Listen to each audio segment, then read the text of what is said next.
Hello everyone and welcome to the new episode of MS Out Live. I am Mert and I will be your host today. We are live again after a short break. Today we are going to talk about communities and some soft skills. I am very excited to announce that today Isidora Katanic will be with us. So Isidora, welcome to MS Out Live. Yes. Hi, Mert. Thank you very much. Thank you for inviting me and for having me here today. It's an absolute honor to talk to you and to be a guest on today's MS How To show. So I'm calling in from Switzerland. However, this is not where my roots are from. So just to give you a quick introduction, I'm born in former Yugoslavia, in Belgrade, to be precise. And I was 4.5 years old when we moved with my family to Amsterdam, the Netherlands. And that's where I grew up basically all my life until I also found love in community. And that brought me here to Switzerland, where I am today.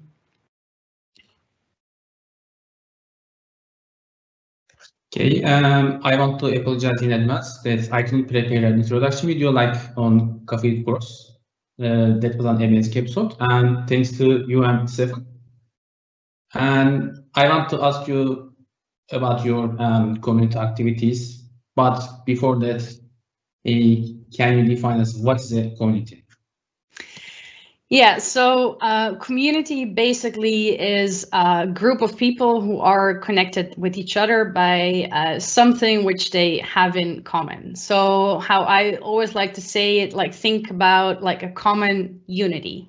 So basically the community I mainly speak about is the tech community, and to be very precise, the Microsoft community combined of tech as well as non-tech professionals who are all together in the space of the IT Microsoft community, as I would call it. So yeah, to summarize, I would say community is a group of people who share the same interests. Okay, what are the main goals of a community? The main goals, well, I would say the main goal actually of community is to give. I strongly believe in what goes around comes around. So if you really have something to give to the community, it will always return back to you. So I think the goal is, of course, what I also often like to say is sharing is caring. So in this case, it's also knowledge. So if you're presenting at a conference, or if you're writing a blog, I think there are many ways, that you can actually give to the community, and that somehow also always returns back to you.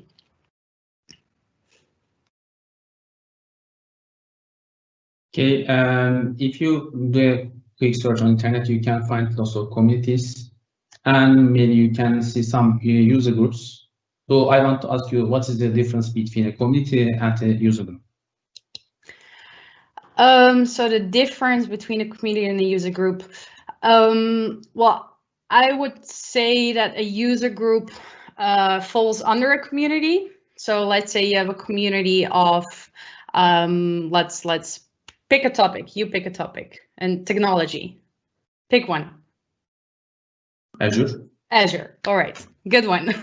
So let's say you have a topic of Microsoft Azure, and then you have a broad community, which can be local, can be international, and then user groups are smaller local events who cover that topic. So I would say, yeah, user group falls under the broad topic of community, and then smaller events that come together to discuss a topic like Microsoft Azure, for example. Okay, thank you. For example, I am just a beginner or a junior level developer, or maybe a student. And if I look at the communities, there are lots of people and some very experienced people. So as a junior, I have no experience. So should I join a community? All right, so we all got to start somewhere. Also, I entered the community now nearly a decade ago, also a little bit clueless. And for me, I think it's the best thing you can actually do as a beginner or as a junior, because there's so much you can find in community that can help you advance your career.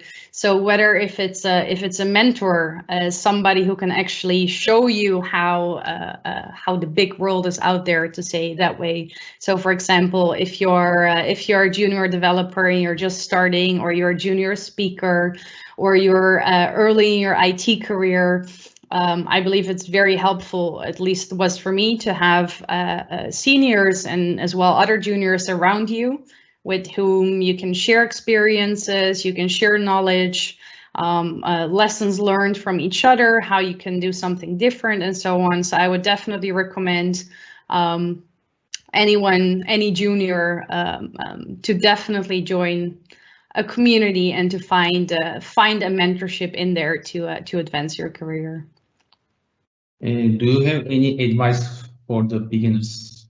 Because they want to write a blog post or make a webcast, but they afraid of doing this because they think they don't have any knowledge and they afraid of doing mistakes. And most of them afraid of answering questions, maybe at their own webcasts or the blog posts.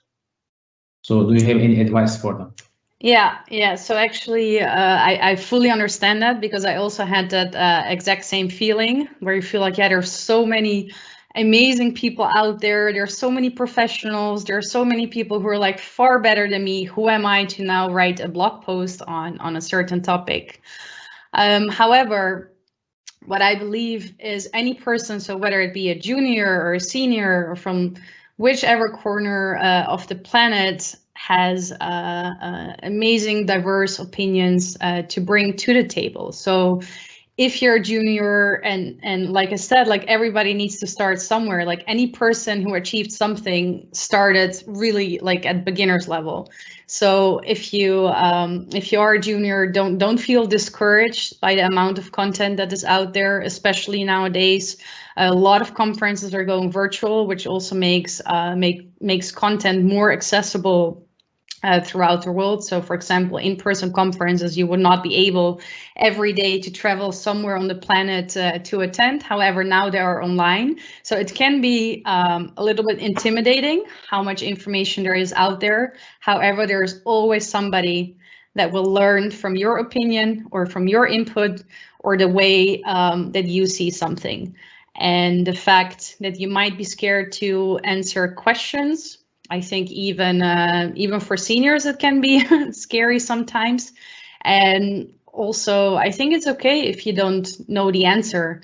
And if for example, you wrote a blog and somebody asks you a question, you always have some time to do the research and to find the answer and to get back to that person. So yeah, I truly hope that every young person or junior person does not get discouraged, but actually gets encouraged to also chip in and to bring in knowledge. Okay, so there are many ways to contribute to a community. For example, writing a blog post, organize an event, attend an event, speaking about a technical topic.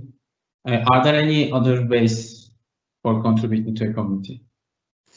Oh, absolutely, yeah. I mean, there's of course a lot more that you can do than writing a blog post or, for example, doing a session as you and I do. So the different ways you can contribute to community, I also think it's very good to engage. So to engage with the community. Now it's a little bit difficult, of course, to attend conferences, to go to conferences and to speak, because yeah, a lot of them are being cancelled and are moving online.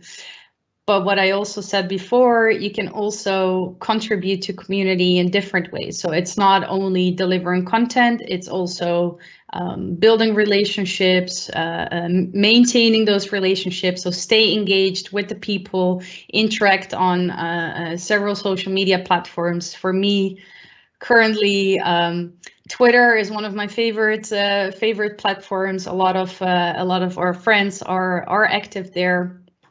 So yeah, I would say stay active and stay engaged. You can indeed write blogs, you can join sessions, You can, yeah, like I said, in many ways you can help. And actually what I learned the other day in one of my own shows, Head in the Cloud, Heart in the Community, which I do together with my great friend Holly Lehman. So we had Dux Raymond Sai on the show, and he said something which I also strongly believe in. Giving to community is indeed not just here on a blog post or live session, but also look at the community around you, look at your neighborhood, look at your neighbors, see what you can do for example, your local church or any other local activities where you can help. So they did an event the other day where they actually collected, they told all attendees, bring something that we can donate. So every attendee brought, I don't know, a backpack or clothes or anything which can be donated further. So I think that's also a beautiful way of contributing to a community which is close to you. Okay, I'm a member of the community. I am writing blog posts, learning new stuff, meeting some new people. But I want to ask you this, and this is the main title of our session. How can the community help me in my career? Yeah, exactly. So what I said, I strongly believe in what goes around comes around. So if you give to the community, then somehow it will always return back to you. Maybe not from exactly that person who you have given something to, but it will always find a way back to you. So for example, in my personal situation, community has been very helpful for me, of course, in the job positions which I've got in the past years. They actually always went through somebody whom I knew in the IT community, who then connected me to somebody else or to their boss or within their company. So I think it's also very important to know the people and to make sure that the people know you. And you can do that, of course, in many different ways, like we said, writing blog posts or speaking or other ways you're contributing. And I think that with that network that you build and the people you meet and you speak to, and it's very important that you also maintain those relationships. So not you meet somebody and then you're basically not in touch anymore. But yeah, to really also stay connected to the people, because I also really believe, I mean, you achieve it yourself, but of course it's always very helpful if you know the community around you who can help you further to get into a new career, for example. Okay, if I Google Azure community, I can find lots of communities around the world, or maybe in other tech communities. So there are lots of communities around the world, and how can I choose the right one for me? Yeah, so how do you choose the right one? So it depends also a little bit what your goals are. Like, for example, do you prefer to stick to a community which is closer to your home? Is there like an Azure meetup group which is in your city or which is close to your city or within the borders of your country? Or do you prefer to travel internationally and be part there? So distance, that can definitely be a part to base your decision, like what community do you want to be part of. But I think that this new normal, if we can call it that way, I also think it removed a lot of borders, because people, at least for me, I really got connected to certain people whom I would not have met if we did not have this like very present online world right now. So yeah, I think definitely a new world of opportunities is opening for us to stay better connected. Also, the way technology is evolving. I mean, we're doing the event over Microsoft Teams, live event. And also, yeah, choose a community where you feel comfortable, where you feel welcome, where you feel accepted. And also have fun. I think that's also very important, to have fun. It's not only about work or content and knowledge. Of course, that's a big part, but I think, yeah, it's also definitely important to have fun.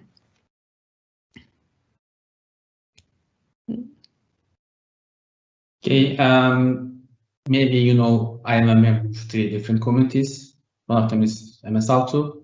Yeah. I am one of the list of MSL2, and I am a member of Cloud family. And also I am a member of the traffic community. So I want to ask you that I am okay to do this. It means it's okay to join more than one communities. Yeah, absolutely. I mean, I don't think it is that you choose one and then you stick to one and the rest does not matter. I think it's very powerful actually to be part of multiple communities, combine them together. So not necessarily just pick one. And I also think nowadays, of course, we are getting more specialized into certain topics, but also our knowledge is getting broader and broader, especially with all the content that we currently have to choose from. Even I have personally conferences which I would not go to in person, but then I attended virtually and I attended sessions which were like far out of my expertise. But then, of course, it does trigger you to learn more. So I think you should definitely sometimes move out of that comfort zone, for example, that one community you're in, but also get connected to other communities or other events or other user groups to discover more, because there's so much out there. And yeah, I think it's also definitely interesting to not only focus on one, but to get diverse input from different communities around the world. Okay, let's imagine that I don't like any of other communities and I want to start my own community. So what should I do if I want to do this? All right, so you want to build your own community. Well, there are, of course, different ways to do that. I will speak of two which are very close to my heart. So one of them is being a co-organizer of a conference, Experts Live Europe and Experts Live Switzerland. And that's where we bring the Microsoft community together, basically for learning, sharing, networking around Microsoft Cloud, data center security, and modern workplace topics. And to build that community, it's a lot of work. I'm sure that every organizer out there fully understands it's a lot of work to build a community, to organize a conference, everything that comes with. I mean, you have to think of sponsors, you have to think of speakers, of helping hands, attendees. It's a lot of people, let's say, from the community that that need to get involved to run a successful conference. So I think also there, I mean, any person, of course, can step up tomorrow and then start a conference. But it's very helpful if you're not alone. You definitely need more people to organize such an event or to build the community. And also don't be afraid to ask for help. I mean, if I also think with the people around you, you can, of course, reach a far bigger audience, reach more people. So, for example, if you would want to start a conference tomorrow, you would think of people like, hey, who could help me with like the speaker selection, or who could help me to get in contact with sponsors. Think of the people in your network who could help you, that you can set it up together. Because yeah, doing it alone is, I'm not saying it's impossible, but it's definitely a lot of work. And then secondly, for example, with the video series I'm doing, Head in the Cloud, Heart in the Community. So yeah, that's also some sort of building a community, because you're creating videos. You have attendees, you have the viewers who also like hopefully come back to watch your show. And you just need to maintain that. So make sure that the content you publish, that it's frequent, like don't disappear for a couple months and then reappear again. So yeah, I think it's also important that you stay consistent, that you stay present, and yeah, don't be afraid to ask for help. And that's also what I always try to say. The community is here also to help you, and I have nothing but positive experience so far of really helpful people around us. So how can I grow a community, both as a starter, new one, or member of an existing one? So how to grow the community, you asked? Yeah. Yes. Yeah. So how to grow? Yeah, to fall a little bit in repetition. Stay consistent. Ask for help, because with help you can reach a far bigger audience. So I mean, you have a network, but you of course want it to spread, and of course the more people know about it, the more people eventually will know about it. So also there, reach out to your network. So if you're promoting promoting the community building you're doing, and make sure you have allies, or you can call it that way, who support you, who stand behind you, who like want to help you promote, and that way to grow. And then of course yeah, make sure you deliver good content. So if it's for example for a conference, yeah, make sure you have an agenda with topics. So it depends if you want to like really have like a very specific conference, or if you want to have something broader. I think now there are also a lot of additional topics like soft skills and so on, which I think are as important to have at a conference as only technical input. So yeah, there are many ways you can build, and I would definitely say involve your network to build even bigger. So what if I cannot decide to join an existing community or start a new community?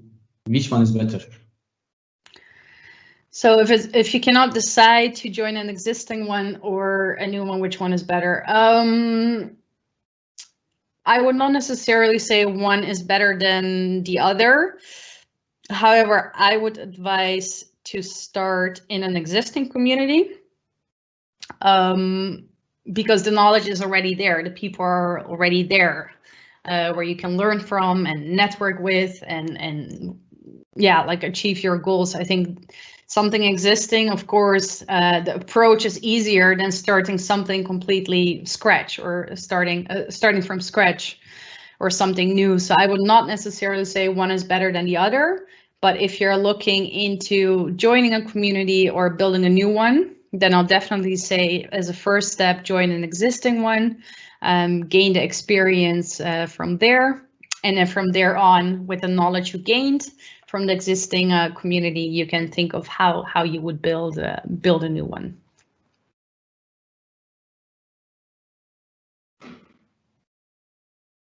Okay, this is a hard question. Most of my friends think that I'm a fan of some vendors, or like I said, Microsoft or Azure, some fanatics of the products. But our community is not vendor specific. We have also other vendors products, for example, blog posts, events, and something like that. Should a community be a vendor independent or a vendor specific? Yeah, I think that fully depends. I mean, I would always, I mean, I'm mainly in the Microsoft community, so I would like rather go to a Microsoft conference than if I would go to, for example, a Google event. However, I would not say no to that, because I think it's very good to also broaden your knowledge and not only focus on one existing vendor. So yeah, I think it's good to have it open, not just focus on one single vendor. However, if, for example, you're specifically, like you said, for example, only interested in Microsoft Azure, then you, yeah, by nature, you would choose to go to a Microsoft Azure event than, for example, AWS, if you're not like using it at all, right? So I think it also depends what your goals are and what the reason is you are selecting a conference. So yeah, I think for every person that will be different. In my personal case, I would not necessarily make a big difference in being at the vendor specific conference or not, because yeah, for me, it's like I said, it's networking with the people, meeting them in person. However, for me personally,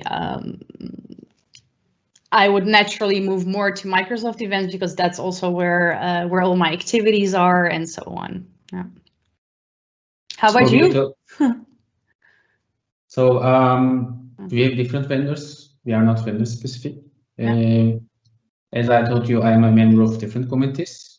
Traffic is also an open source. It is not related to Microsoft. Yeah. And also I am writing blog posts about Azure on MS Auto, but MS Auto also not related to any vendor specific. Yeah. Don't forget the name MS, because it started with Microsoft products, but now we have lots of blog posts about every vendor, Google, AWS, and HP, Cisco, and other vendors or open source products. So I believe in it not should be vendor specific, because we should chase the best product, not the vendor. So I want to ask a question related to this. There are lots of communities, and some of them are working on the same topic or same vendor or different vendors, and these vendors are rival in some, for example, in cloud or other product types. So in different communities around the world can work together. Yeah, so if different communities from different vendors, if they can work together, oh, absolutely, absolutely. Yeah, I definitely see cooperation as, like I said, something very, very powerful. When you work together and, like you said, like different communities in the same, like for example, events which are focused on the same topic, can they work together? I definitely believe they can. So a very, from my experience, for example, so I run together with my business partner an IT conference, Experts Live, which I said. But then, of course, many of our friends in the community, they also host conferences, and sometimes they overlap on date, or they overlap on topics, or we select the same location. And then, it can actually be very helpful to work together and also to stay in touch with each other to maybe ensure that you do not overlap for the same dates.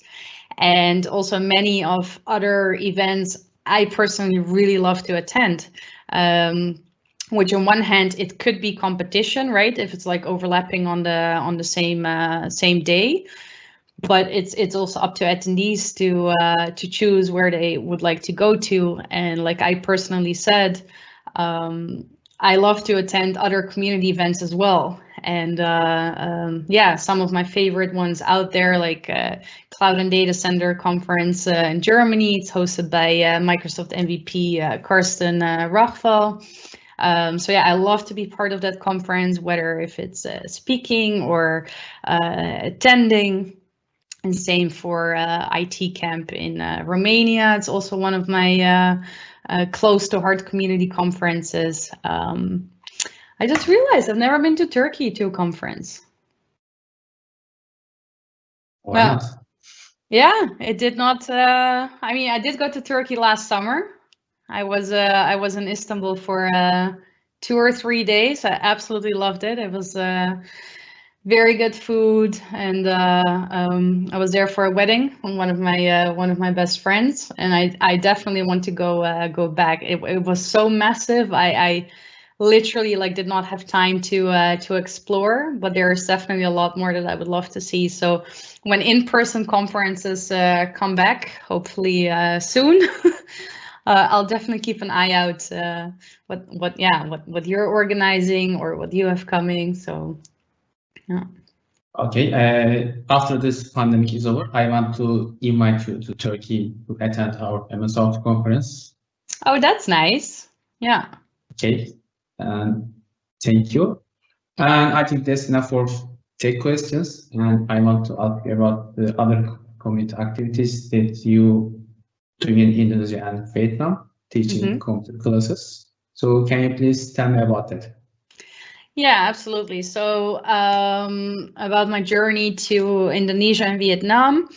So I always, when I was younger, I always wanted to do volunteering work. And somehow I never found the time or the money or whichever excuse I came up with that I could not go. And now I was at a point in my life and I was like, okay, I'm going to do it. I'm going to organize it. I'm going to save up money and I'm going to make it possible. And I'm so happy that I did, because it's absolutely one of the most beautiful, touching, sad, emotional, yet very nice experiences of my life. So I took 1 month off from work. I selected a period where I knew not a lot of projects would happen. Which was February this year, 2020, literally right before the pandemic hit. I returned back home, so I'll tell you that towards the end. So yeah, I looked around online. I was looking at projects in Africa. I was looking at projects in Asia, as well in the US or across Europe.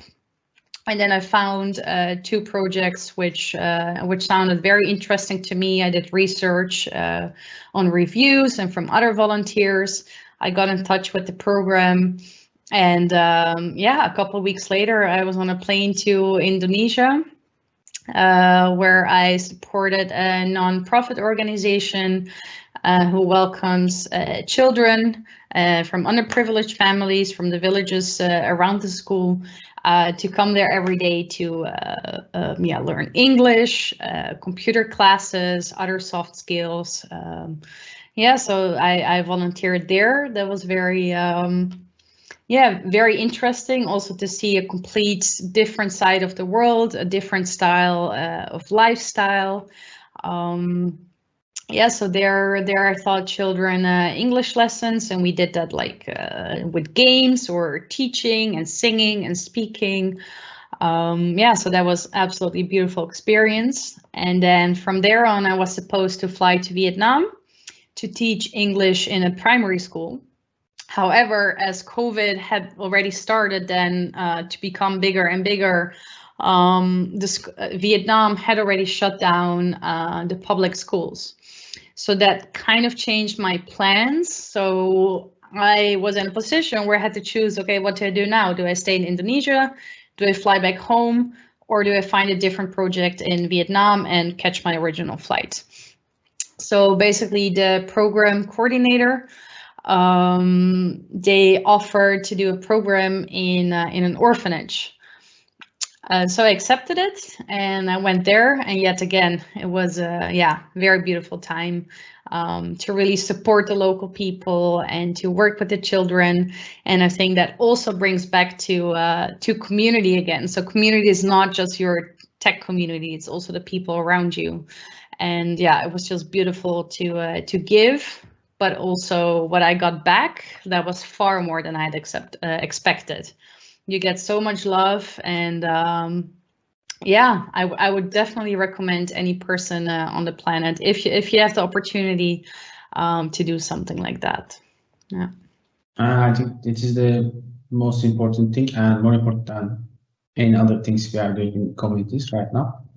So before we jump into the Q&A section, I want to ask you a last question. Do you have any advice for community leads? Any advice for community leads on what topic or in general? Oh, in general. Yeah. So how should we lead a community, or what we should do when leading a community? Yeah. So let me think. So advice for community leads. Well, I think it's very important that as a community leader and a community leader, that you create an environment where people feel welcome, where people feel safe, where people can come together, whether if it's online or it's an in-person conference. I think, the environment you build, that's very important, important for your community. So yeah, I would definitely say work on a safe and inclusive and healthy environment for anybody who joins your community. There are so many tips I could think of, and also lessons learned, which I learned, all right, for next time I should do it differently, or so that's also what I said at the beginning. Learn from the people around you, learn a different approach. That's also how I always try to optimize or change, also based on my own experiences and lessons learned. but also by working together with other communities and exchanging ideas to make each other better. I really think we should all uplift each other and make each other better rather than putting each other down. And yeah, that's basically also what I really hope that I somehow also give back to the community. As for me, it always feels like whatever I do, whatever activity I'm involved in, there's a lot of support from some amazing people in the community for a very long time, but as well as people who I've just met recently in the past few months or in the past year over Twitter or social media, or just like you and I, right? I mean, we also have never met in person. However, this yeah, the MS How To and the virtual world, and of course both being nominated for or awarded for the Cloud Community Champion by the Cloud family, also brought us together to have this conversation today. Okay, thank you. So we have a question from Lukasha. Do you want to read it, or? Let me quickly open the Q&A here. He has a $1 million question for you. All right, so $1 million question for Izzy. One of the most important parts of conference for me is networking. Any tips on how to bring that networking experience in online conference? All right, that's a very good question because that's also something that that I also noticed I struggle with. I'm really a people person. I just love to be out there. I love to connect with people in person. Even though it's very relaxing to be here, I'll show it to you in my bunny shoes at home. I really miss being out there and connecting with people, and I think we're all trying to find ways to create that feeling in an online world. And I think the answer I'm going to give you might not be the one you're looking for, but I somehow feel it's impossible. It's like impossible to recreate that feeling of meeting people in person and connecting in person at a conference. However, I do have to say that what I've seen so far in the past few weeks, conferences are getting really creative. So they're having like attendee networking zones or other ways to connect to people. And like I previously mentioned, yeah, for me, the closest I can get to other people currently is for me really social media. So a lot of connections on social media, like to be active myself. I post a lot of photos of what I'm doing. And yeah, I think it's still a way that we need to define how we stay close to each other through this online world. But in the end, I'm still looking at a piece of hardware on my camera, which is not the real people who are now joining us live today.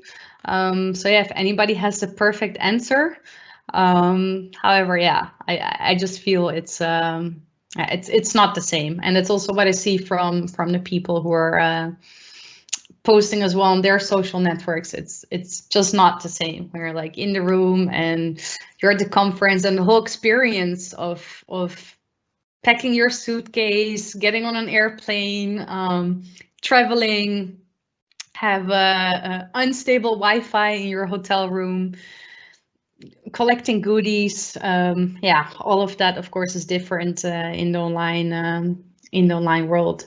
So yeah, that's difficult to do. Yeah, that's what I would say. But tips to get back to that question. So if you're hosting your own conference, try to do it. For example, if you usually have a goodie for your conference, or if you have stickers. Of course, if you have a very big conference, it can be impossible due to budget or logistics to get that to everybody, but there are creative ways you can think of. So for example, the first 100 people who register will receive a goodie package, or every 10th person to sign up will receive a sticker box. Yeah, I think there are many ways you can think of getting that feeling back for an online event. I hope that a little bit answers your question. Any other questions? Or question, do you have another question? So that's the only question that I see here. So in case there's anything which I missed, then please, if you can read it out loud. I think there is a delay when they post the question.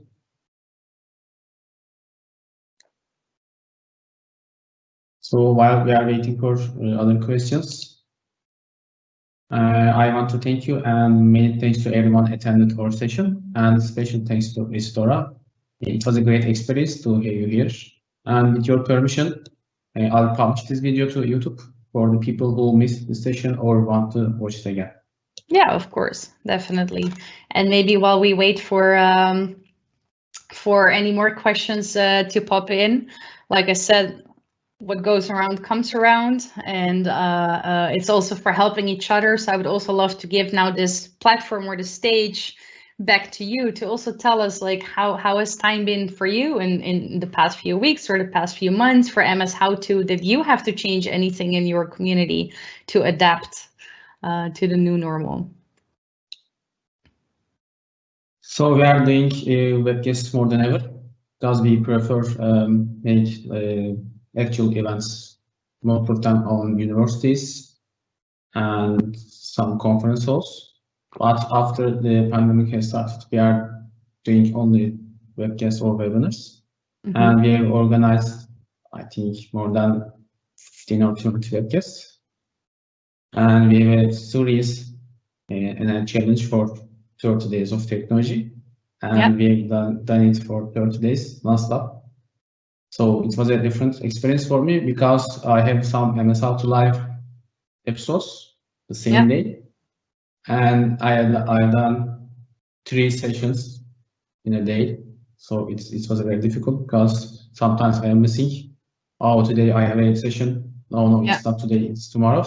So it's a very different experience for me. So we are also continuing writing blog posts and doing this kind of training style webcasts. And I started contributions to GitHub. It's a very interesting experience for me. I know I am late for doing this, but I have started doing that. You're never too late. You're never ever too late to start contributing. So, yeah. And also I am leading a community, you know. We are trying to get some junior levels or students to join our community or another community. I asked you that question because most of them are afraid of joining us or making webcasts.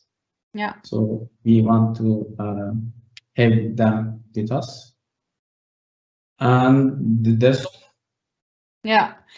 Well, to bring back for the juniors, I think this, well, at least for me personally, I literally hate to be on stage. I get so nervous up front. It just makes me sick how nervous I get. And some people are like, what? You? No. But yes, I mean, also I find it very scary.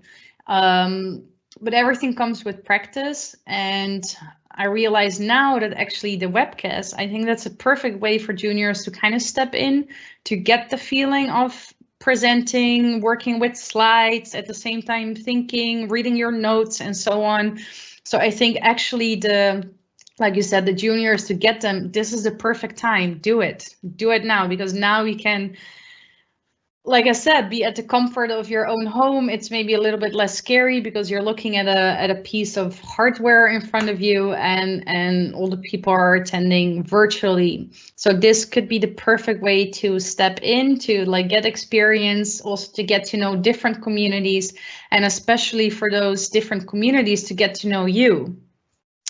For when in-person conferences come back, and you want to build like a speaking career and speak at one of the larger events, you like build up or start your experience where it feels a little bit safer behind your own computer at home. So I would definitely encourage those people to just do it. And also it goes without saying, if anybody needs my help, you can follow me on Twitter at Isidora Katanic or on LinkedIn.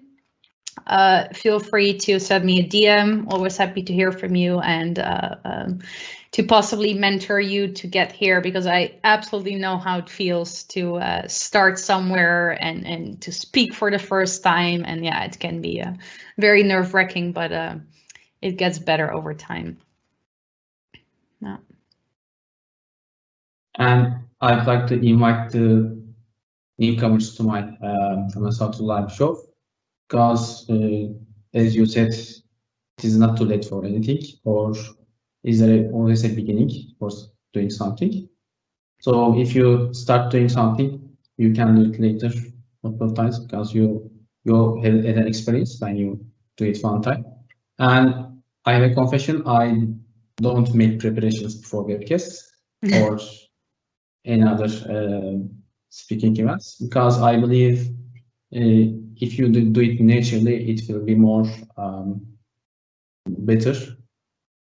Because when you make preparation, I mean, I always make some preparation for the demos, but for the speaking part, if you write down your talking script, you can forget it, and if you forget what you say, you cannot go further, maybe. So I think the best thing is talking naturally.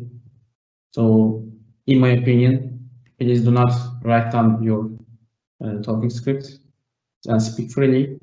Just prepare your slides or your demo and do it.